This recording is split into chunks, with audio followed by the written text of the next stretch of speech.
Hi friends, അസ്സലാമു അലൈക്കും. Welcome to my YouTube channel. വളരെ മനോഹരമായ ഒരു കാഴ്ചയാണ് ഇന്ന് കാണാൻ വേണ്ടി സാധിച്ചത്. തമിഴ് രാഷ്ട്രീയ നേതാവും അതുപോലെ തന്നെ സിനിമാ നടനുമായ നമ്മുടെ വിജയ് ഒരു ഇഫ്താർ വിരുന്ന് സംഘടിപ്പിച്ചിരുന്നു. അതും റംസാൻ മാസത്തിലെ ആദ്യത്തെ വെള്ളിയാഴ്ചയാണ് ആ വിരുന്ന് സംഘടിപ്പിച്ചത് എന്നൊരു പ്രത്യേകത കൂടി അതിനുണ്ട്. മണിഞ്ഞു വന്ന നമ്മുടെ വിജയ് നിസ്കാരത്തിൽ പങ്കെടുക്കുകയും അതുപോലെ തന്നെ ആയിരക്കണക്കിന് പ്രവർത്തകരോടൊപ്പം നോമ്പ് തുറക്കുന്ന വീഡിയോകളും ദൃശ്യങ്ങളും വളരെ പെട്ടെന്നാണ് സമൂഹ മാധ്യമങ്ങൾ വൈറലായത്. പെട്രകം പാർട്ടിയുടെ നേതാവാണ് വിജയ്. വെള്ള നിറത്തിലുള്ള വസ്ത്രങ്ങൾ അണിഞ്ഞാണ് വിജയ് ചടങ്ങിൽ പങ്കെടുക്കാൻ വേണ്ടി എത്തിയത്. سبحان الله رب العرش العظيم والحمد لله رب العالمين نسألك موجبات رحمتك وعزائم مغفرتك والغنيمة من كل بر والسلامة من كل اسم لا تدع لنا ذنبا إلا غفرته ولا هما إلا فرجته ولا دينا إلا أديته ولا مريضا إلا شفيته ولا حاجة هي لك رضا إلا قضيتها ويسرتها يا أرحم الراحمين يا أكرم الأكرمين يا دافع البلاء يا ذا الجلال والإكرام பேரன்பும் பெரும் கருணையும் உடையவனே യാ അല്ലാഹ്.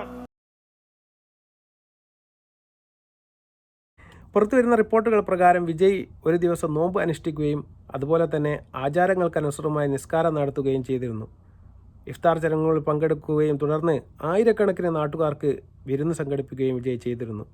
വളരെ മനോഹരമായ ഒരു കാഴ്ചയാണിത്. എന്നാൽ ഇന്നത്തെ സാഹചര്യത്തിൽ ഇത് കണ്ട് അഹിഷ്ണുത കൊള്ളുന്ന ഒരുപാട് ആളുകളുണ്ട്, പ്രത്യേകിച്ച് സംഘപരിവാർ ശക്തികൾ. വിജയുടെ ഇത്തരത്തിലുള്ള പ്രവർത്തനത്തിൽ നിന്ന് നമ്മൾ മനസ്സിലാക്കേണ്ടത് വിജയ് മുസ്ലിമായോ ഇല്ലയോ എന്നല്ല, മറിച്ച് അദ്ദേഹം ഒരു റംസാൻ മാസത്തോട് ഐക്യപ്പെടുന്നു എന്നുള്ളത് മാത്രമാണ്. അദ്ദേഹം തൊപ്പിയും വെള്ളവസ്ത്രവും ധരിച്ചു വന്നു എന്ന് കരുതി അദ്ദേഹം ഒരു മുസ്ലിമായി മാറിയതല്ല. പാവങ്ങളെ മന്നിത്തരുൾ പുരിവായാഹ. யா அல்லாஹ், இந்த நோன்பு திறக்கின்ற புனிதமான வேளையிலே நீ துஆக்களை அங்கீகரிக்கின்றாய் ரஹ்மானே.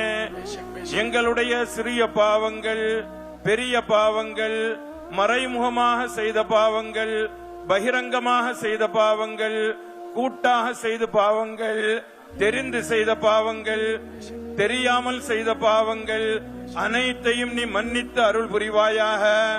இந்த பேரண்டத்தை இயக்கி காப்பவனே, யா அல்லாஹ், உன்னிடத்திலேயே நாங்கள் ஆதரவு வைக்கின்றோம். எங்களுடைய நோன்பை நீ ஏற்றுக்கொள்வாயாக.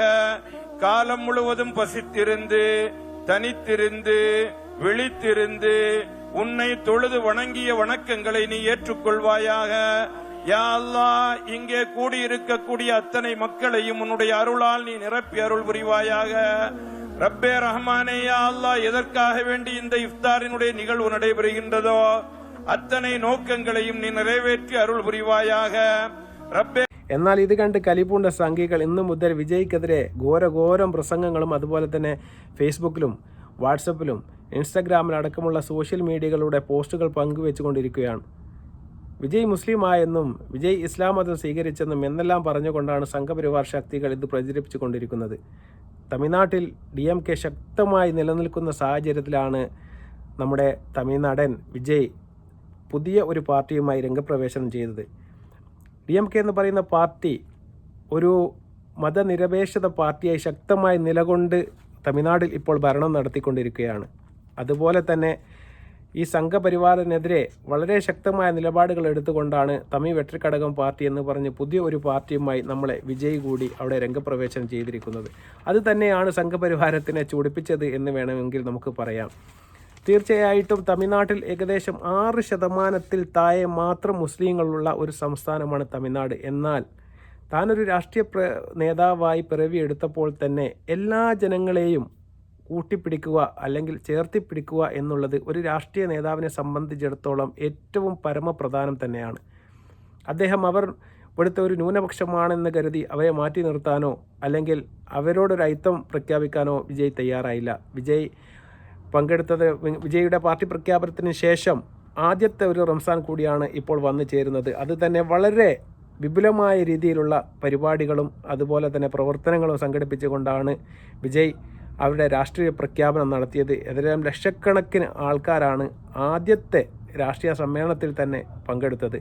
അത് വിപുലീകരിച്ചുകൊണ്ട് അടുത്ത തെരഞ്ഞെടുപ്പിലേക്ക് അടിത്തറ പാകുക എന്നതോടു കൂടിയാണ് വിജയ് ഈ ഒരു റംസാനോടുകൂടി അല്ലെങ്കിൽ ഈ ഒരു സമൂഹ ഇഫ്താറോടുകൂടി അദ്ദേഹം ചെയ്തുകൊണ്ടിരിക്കുന്ന ഒരു കാര്യം എന്ന് പറയുന്നത് ഇതാണ്. അദ്ദേഹം പറയുന്നത് എല്ലാ മതസ്ഥരെയും, ഇന്ത്യ എന്ന് പറയുന്ന രാജ്യം നിങ്ങൾക്കറിയാം, നാനാ മതത്തിൽപ്പെട്ട ആൾക്കാർ ഒത്തുചേർന്ന് ജീവിക്കുന്ന ഒരു രാജ്യമാണ് നമ്മുടെ ഇന്ത്യ. അവിടെ ബുദ്ധമതക്കാരുണ്ട്, അവിടെ ജൈവമതക്കാരുണ്ട്, അവിടെ ഇസ്ലാം മതവിശ്വാസികളുണ്ട്, അവിടെ ഹൈന്ദവ മതവിശ്വാസികളുണ്ട്.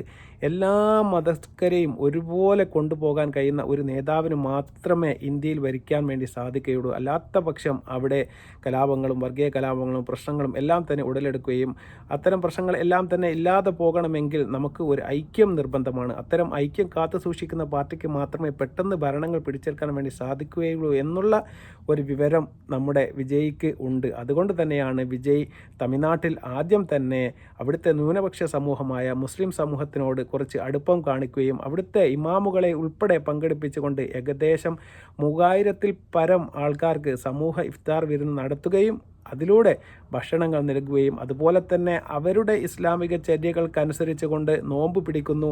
അതുപോലെ തന്നെ മഗ്‌രിബ് നിസ്കാരം എല്ലാവരുടെയും കൂടെ അതും അന്യമതസ്ഥനായ ഒരു വ്യക്തി നിർവഹിക്കുന്നു എന്ന് പറഞ്ഞാൽ നമുക്ക് മനസ്സിലാക്കാം അദ്ദേഹം എന്താണ് അത്രയും ഒരു സ്നേഹം അദ്ദേഹം ആ മതസ്ഥരോട് അല്ലെങ്കിൽ ആ ഒരു സമൂഹത്തോട് അദ്ദേഹം കാണിക്കുന്നത് എന്തെന്ന് വെച്ചാൽ അദ്ദേഹം ഇസ്ലാം മതത്തിലേക്ക് വന്നതോ ഹൈന്ദവ മതം വിട്ടിട്ട് മറ്റൊരു മതത്തിലേക്കോ കൂടിയേറിയതോ ഒന്നുമല്ല.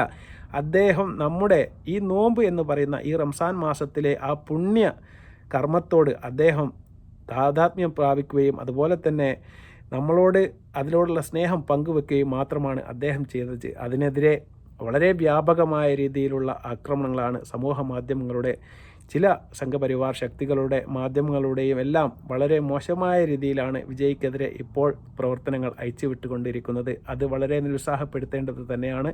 നമ്മുടെ രാജ്യം എന്ന് പറയുന്നത് ഒരു നാനാ മതസ്ഥർ തിങ്ങിപ്പാർക്കുന്ന ഒരു മതനിരപേക്ഷത രാജ്യം തന്നെയാണ് ഇന്ത്യ. ആ ഇന്ത്യയുടെ ലേബിൾ മാറ്റാൻ അത്ര പെട്ടെന്നൊന്നും സംഘപരിവാർ ശക്തികൾ വിചാരിച്ചാൽ നടക്കുകയില്ല എന്നുള്ളതൊരു സത്യമായ കാര്യമാണ് തീർച്ചയായും. എന്നാലും ചില കോണുകളിൽ നിന്നുകൊണ്ട് വളരെ നല്ല അഭിപ്രായങ്ങളും അതുപോലെ തന്നെ വിജയ്ക്കെതിരെ വരുന്നുണ്ട്. തീർച്ചയായിട്ടും അടുത്ത കാലത്ത് വിജയ്ക്ക് തമിഴ്നാട്ടിൽ ഒരു ചുവടുറപ്പിക്കാൻ വേണ്ടി സാധിക്കട്ടെ എന്ന് നമ്മളും ആത്മാർത്ഥമായി ആശംസകൾ നേരുകയാണ്. എന്നാൽ വിജയ് ഇന്ന് ചെയ്ത ഈ കാര്യത്തോട് തമിഴ്നാട്ടിൽ സമ്മിശ്ര പ്രതികരണങ്ങളാണ് വന്നുകൊണ്ടിരിക്കുന്നത്. ഒരു ഭാഗത്ത് നല്ല കാര്യങ്ങൾ പറയുമ്പോൾ മറ്റൊരു ഭാഗത്ത് തീർച്ചയായിട്ടും അതിനെ മോശമായ രീതിയിൽ ചിത്രീകരിക്കാൻ ഒരുപാട് ആൾക്കാരുണ്ട് എന്നുള്ള കാര്യത്തിൽ യാതൊരു സംശയവുമില്ല. എന്നാൽ DMK എന്ന് പറയുന്ന പാർട്ടി തമിഴ്നാട്ടിൽ വളരെയധികം വേരുറപ്പിച്ച് കഴിഞ്ഞിരിക്കുന്നു. കാരണം അവരൊരു മതനിരപേക്ഷത പാർട്ടിയാണ്. അതുപോലെ തന്നെ സംഘപരിവാർ ശക്തികൾക്കെതിരെ വളരെ വ്യക്തമായ മുൻതൂക്കവും അതുപോലെ തന്നെ പ്രചരണവും അയച്ചുവിടുന്ന ഒരു പാർട്ടി തന്നെയാണ് നമ്മളുടെ DMK. അതുകൊണ്ട് നമ്മുടെ വിജയിയുടെ പുതിയ പാർട്ടിക്ക് എത്ര കണ്ട് മുന്നോട്ട് വരാൻ വേണ്ടി സാധിക്കുമെന്നത് തീർച്ചയായിട്ടും കാത്തിരുന്ന് തന്നെ കണ്ടതാണ്. തീർച്ചയായിട്ടും ഭാവിയിൽ തീർച്ചയായിട്ടും നമ്മുടെ വിജയുടെ പാർട്ടി അധികാരത്തിൽ വരികയാണെങ്കിൽ തീർച്ചയായിട്ടും നമ്മൾ പുതിയ വീഡിയോയുമായി വരുന്നതായിരിക്കും. അതുവരെ നന്ദി, നമസ്കാരം.